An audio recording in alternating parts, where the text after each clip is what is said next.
नमस्कार। जन संज्ञान में आपका स्वागत है। मैं दिलबाग सिंह धनखड़। अभी सभी को पता है कि हमारी अमेरिका के साथ एक जो टैरिफ वार चली हुई है उसमें बहुत ज़्यादा हमारे देश के जो खासकर आईटी सेक्टर के लोगों को बहुत दिक्कत होने वाली है और हो भी रही है, क्योंकि अमेरिका ने जब से जो वीज़ा है H1 वीज़ा बी की जो फीस बढ़ाई है सीधा 100% कर दिया, तब से हमारे आईटी के जो इंजीनियर्स हैं जो बाहर जाते थे काम के लिए, नौकरी के लिए, उनको बहुत दिक्कत हो रही है। इसी बीच में हमारी देश की एक कंपनी बहुत बड़ी आशा की उम्मीद, आशा की किरण बन के आई है। हालांकि कंपनी काफ़ी पुरानी है, नई कंपनी नहीं है, लेकिन जिस तरह से उन्होंने एक अमेरिका कंपनी को खासकर सॉफ्टवेयर कंपनी में, सॉफ्टवेयर की फील्ड में उन्होंने बहुत बड़ा तहलका मचाया है। उन्होंने बोला कि माइक्रोसॉफ्ट को पीछे किया जा सकता है, माइक्रोसॉफ्ट को हराया जा सकता है। उनकी इस बात से हमारे जो एक आईटी सेक्टर में बहुत बड़ी एक उम्मीद की किरण पैदा हुई है। साथ ही उन्होंने जब ये कहा कि भाई हमारे आईटी सेक्टर के जितने भी इंजीनियर्स हैं उनको बाहर जाने की बिल्कुल ज़रूरत नहीं है, आप अपने ही देश में केवल 5 साल काम कीजिए। 5 साल बाद हमारे देश की जो दशा और दिशा आईटी सेक्टर में बहुत तेज़ी से आगे बढ़ चुकी होगी और हम एक बहुत बड़ी मजबूत स्थिति में होंगे।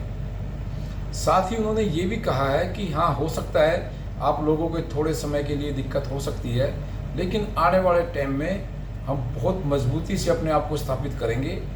और देश की जो एक हमारी आर्थिक स्थिति है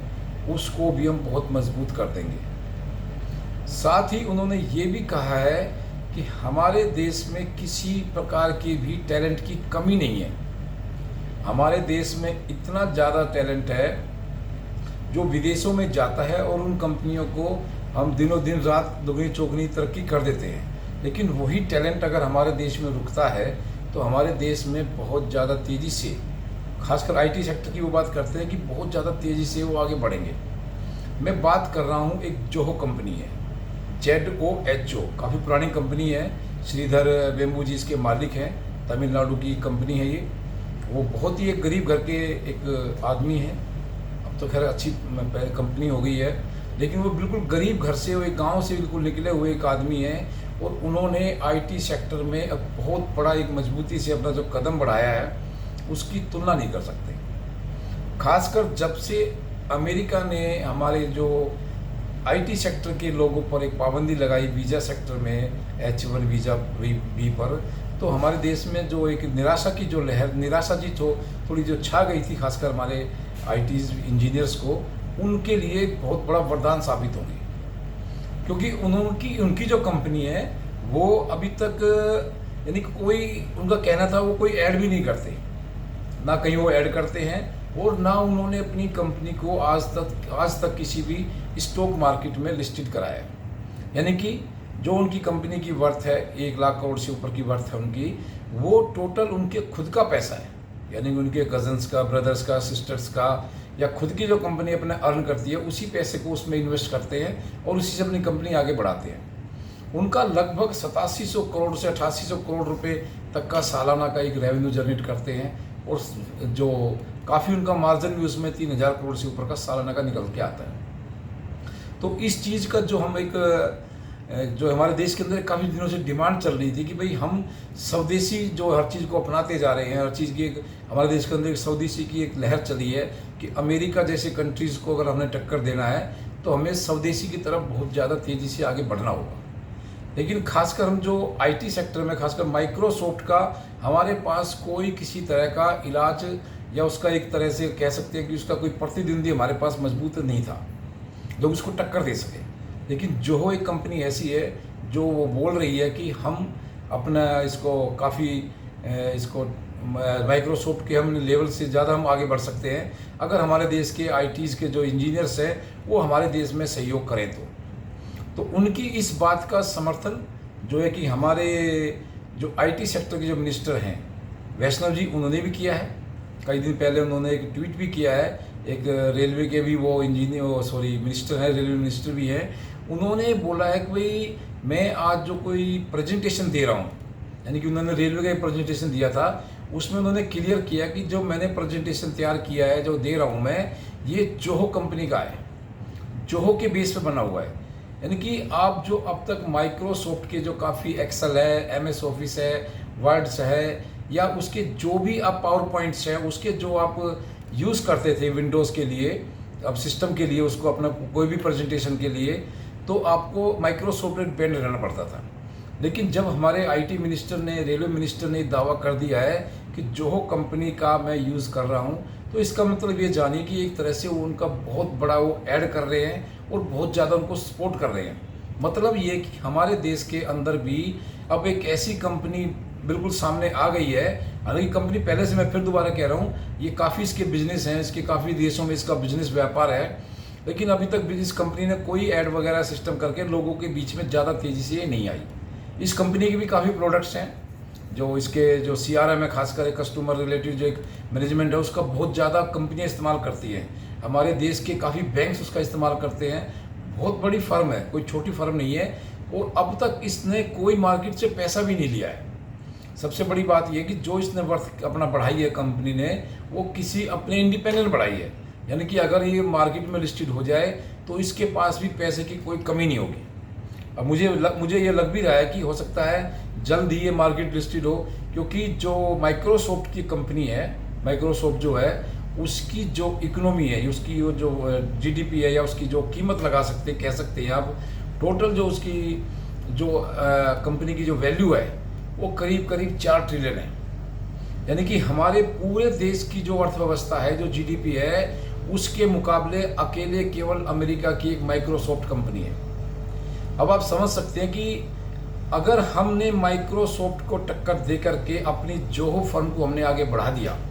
हमारे देश में जोहो अगर आगे बढ़ जाती है, हमारे जो IT सेक्टर के इंजीनियर्स अगर जोहो कंपनी के साथ जुड़ के या कोई ऐसा सिस्टम बनाते हैं, तो आप समझ सकते हैं कि जो हमारी 5 ट्रिलियन जो GDP ट्रिलियन डॉलर करने की जो हमारी एक भारत की जो सोच थी, वो मुझे लगता है बहुत जल्दी हो जाएगी। क्योंकि अमेरिका ने जब से ये 100% जो टैरिफ बढ़ाया है, खासकर वीज़ा धारकों के लिए, ये हमारे लिए देश के लिए एक बहुत अच्छी अपॉर्चुनिटी है। इसको हमें इस्तेमाल करना चाहिए, और करेंगे भी और होगा भी, क्योंकि हमारे देश में इस समय जो एक जेनजी जो एक बोलते हैं, जेनजी की हमारे देश में बहुत ज़्यादा जनसंख्या है, और बहुत बच्चे, बहुत नौजवान IT सेक्टर में, मोबाइल में, कंप्यूटर में बहुत आगे हैं, और वो बहुत ज़्यादा इसका इस्तेमाल करते हैं। और जब उनको, हमारे देशवासियों को, खासकर हम जेनजी की पावर को ही अगर इस्तेमाल कर लेते हैं, तो हमारे देश का जो एक IT सेक्टर में जो पैसा हमारा बाहर चला जाता है, खासकर माइक्रोसॉफ्ट कंपनी में, उसमें से अगर हमने 50% भी अगर हमने फिलहाल रोक लिया कुछ 2-4 साल में भी, तो आप समझ सकते हैं कि हमारी इकोनॉमी कितनी तेज़ी से आगे बढ़ेगी। इसका आप अंदाज़ा नहीं लगा सकते, क्योंकि 4 ट्रिलियन की डॉलर की जो कंपनी है, वैल्यू वाली कंपनी है माइक्रोसॉफ्ट, उसमें से अगर हमारी जोहो कंपनी ने 50% का भी शेयर अगर काम उसमें से ले लिया, और मुझे लगता है कि वो बहुत तेज़ी से आगे बढ़ेगी, क्योंकि उसने हर जो हमारी जितनी भी हम एप्लीकेशन इस्तेमाल करते हैं, चाहे आप व्हाट्सअप लगा लीजिए, फेसबुक लगा लीजिए, इन सबका उन्होंने एक अल्टरनेटिव भी तैयार कर रखा है। तो इस तरह से जब उनका जो मार्केट में जो प्रोडक्ट्स हैं, उनके काफ़ी प्रोडक्ट्स हैं, खासकर उनका CRM बहुत ज़्यादा एक पॉपुलर है, और उसके बाद उनका जोहो बुक है, यानी कि जोहो के भी कई आइटम हैं, मुझे फिलहाल पूरे याद नहीं है, लेकिन अगर उन सबको हम इस्तेमाल करते हैं, हमारे जेनजी खासकर जो युवा हैं वो उसको इस्तेमाल करते हैं, तो हमारे देश की जो इकोनॉमी है बहुत तेज़ी से आगे बढ़ेगी। और जो अमेरिका की जो एक हमारे जो खासकर युवाओं पर जो एक शिकंजा कसने की कोशिश की थी, उन्होंने टैरिफ के ज़रिए 100% जो बढ़ा दिया था, 80-90 लाख रुपए, 1 करोड़ तक का उन्होंने जो वीज़ा की फ़ीस कर दी थी, 80-90 लाख तक की जो फीस कर दी थी, 1 करोड़ के आसपास की भी, तो उस पर भी ब्रेक लगेगा। और जो अमेरिकी कंपनीज़ को भी जब हमारे IT सेक्टर के नौजवान बच्चे नहीं मिलेंगे काम पर, तो उनको बहुत ज़्यादा लॉस भी होगा।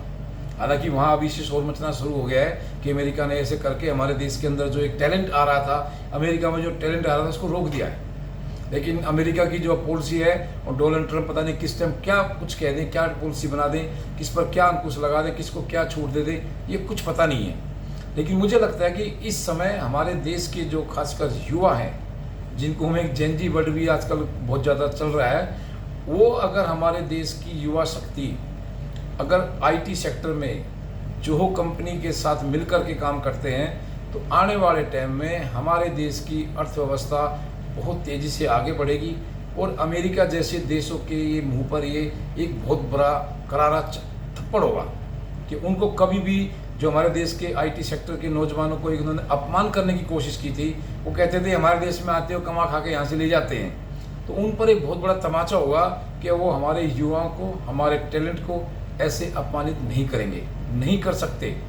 तो इसलिए सोचना होगा कि हमारे जेनजीज खासकर युवा साथियों को, युवा बच्चों को, कि वो अपनी जो पावर है उसका सही इस्तेमाल करें। नेपाल की तरह नहीं, हमारे देश की जो एक ताकत है, जो आईटी में खासकर आजकल हर कोई मोबाइल इस्तेमाल कर रहा है, लैपटॉप इस्तेमाल कर रहा है, टैबलेट इस्तेमाल कर रहे हैं, तो इनमें जो हम जोहो का जो एक सॉफ्टवेयर अगर यूज़ करेंगे आने वाले टाइम में, मुझे लगता है बहुत तेज़ी से बढ़ेगा ये, तो करना भी चाहिए। तो इस समय मुझे लगता है कि हमारे जेनजीज को एक अपनी पावर दिखाने का, देश के प्रति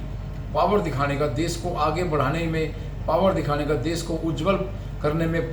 के लिए पावर दिखाने का बहुत अच्छा सुनहरा मौका है। और सभी हमेशा से कहते हैं कि देश की जो बागडोर है हमेशा युवाओं के हाथ में होती है। तो आज युवाओं को अपना एक जो इस्तेमाल करके, जो कंपनी को इस्तेमाल करके इसको आगे बढ़ाना चाहिए और माइक्रोसॉफ्ट जैसी अमेरिकी कंपनियों को भी एक ब्रेक लगाने की बहुत ज़्यादा ज़रूरत है। तो आज की वीडियो में इतना ही। आपको वीडियो पसंद आए लाइक से सब्सक्राइब करें। आपका बहुत बहुत धन्यवाद।